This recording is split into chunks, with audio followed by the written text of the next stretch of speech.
Hey guys, I'm going to talk to you today about the most important thing I've ever talked to you about. And that was when I gave my life to Jesus. Now, when I was young, and I'm talking about very young, 15, 16, 17 years old, I called myself an evangelical agnostic. I had relatives who were born-again Christians, and I thought they were nuts. I thought there's no way that a human being could ever know if there's a God. And I felt that way for a long time. Well, one time when I was 17 years old, something kind of amazing happened to me. I was sitting there smoking a joint, drinking a bottle of beer, and a voice said, "Frank." Being a wise guy, I said, "Yeah." It said, you're going the wrong way."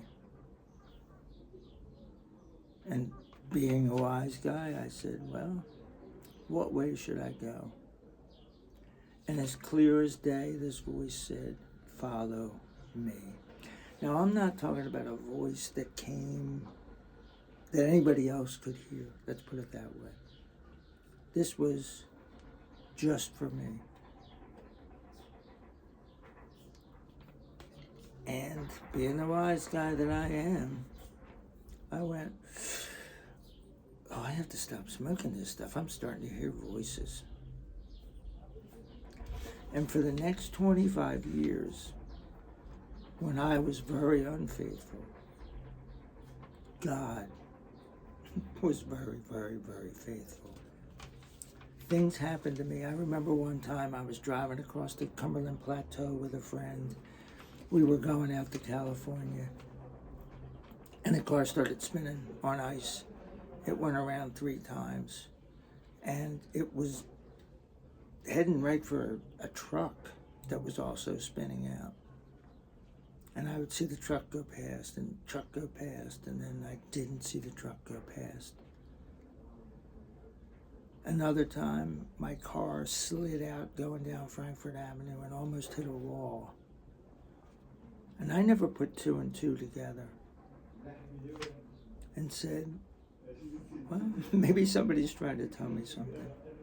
But see, God is faithful, but he doesn't hit you over the head with a sledgehammer. It should have been just enough for him to say, "You're going the wrong way, follow me." But it wasn't, because I'm a knucklehead. So then something else happened 25 years later. So God was still working in the background, even though I wasn't working at all. 25 years later, when I was 42, I was breaking up with Judy, and Judy was my girlfriend, who Frank and Tom both know very well. And she helped raise them for maybe 8 years with both of their grandmothers for the most part. But also my dad was involved. But a big part of it was we all lived together on Hellerman Street. And then on Folkrod Street. And that's where this story takes place, at 1225 South Folkrod Street in Philly. And I was upset because my son Frank was just doing some things that, he was just getting in trouble.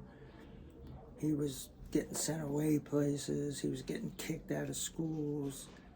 He was just out of control. And I said to Judy, there's nothing I can do.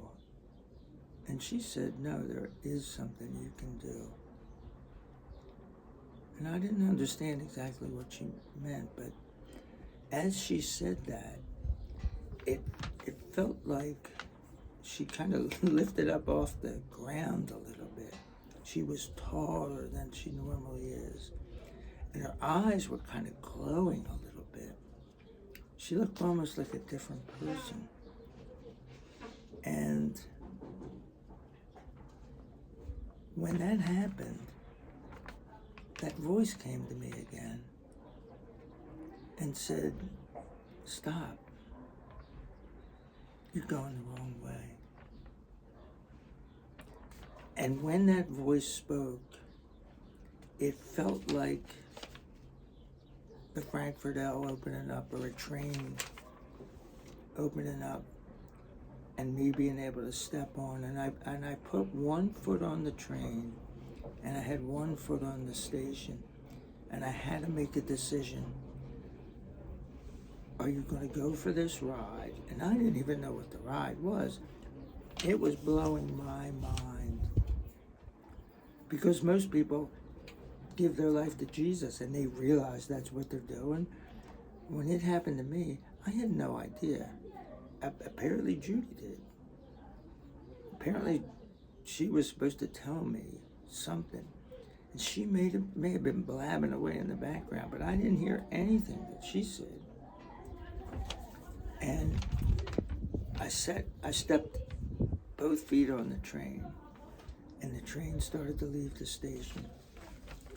And as it left the station, it felt like my chest was opened up, and all this evil nastiness just came pouring out.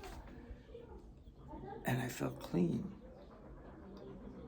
I felt refreshed. I felt new. And I didn't know it, but I felt born again. And I looked at Judy, and she was still glowing, and she was still, I guess, talking. And she said, yeah, Frank, you do know what you can do. You can pray. Now, up until that point, praying was totally out of the question for me, because I didn't hide the fact that I was an evangelical agnostic from anybody, especially her, because she's Jewish and she believed in God, but she didn't believe in Jesus yet. When I met her. But what happened was she met somebody who took her to church, and she just thought, wow, this woman, she has 5 kids, and Judy had 5, when you include Tom and Frank. This woman had 5 kids, no money. I think she didn't have a car to get around in, and she was at peace. And Judy said, I want that peace. And the next thing you know, she became born again. And then the next thing you know, I became born again. Well, a couple things. Number one, how horrified I was that I taught my sons that God is probably a fairy tale. And now I believe in God. I believe in that fairy tale. Well, God took care of that. Frank saw that my life changed. And even though his life ended tragically, I know I'll see him again someday, because he gave his life to Jesus. And then Tom, at something called Creation, which is like a Christian, I don't know, Woodstock. It's a rock festival, but it's all Christian music. I took him one year, and he gave his life to Jesus. And you need to give your life to Jesus too. It was the best thing that I ever did, and it's the best thing that you'll ever do. Don't put it off like I did. I mean, I'm not perfect now. I'm only drinking a Schweppes because we're in an alcohol-free environment here in Chefchaouen, however you say it, in Morocco.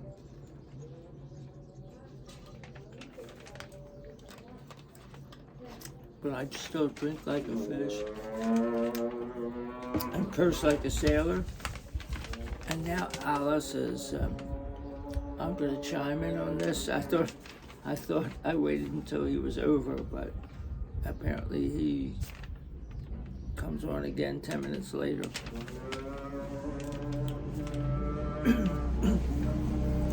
Respect all religions. I respect this one. We're in their country,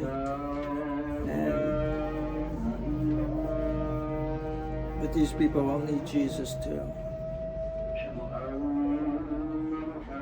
Peace out, guys.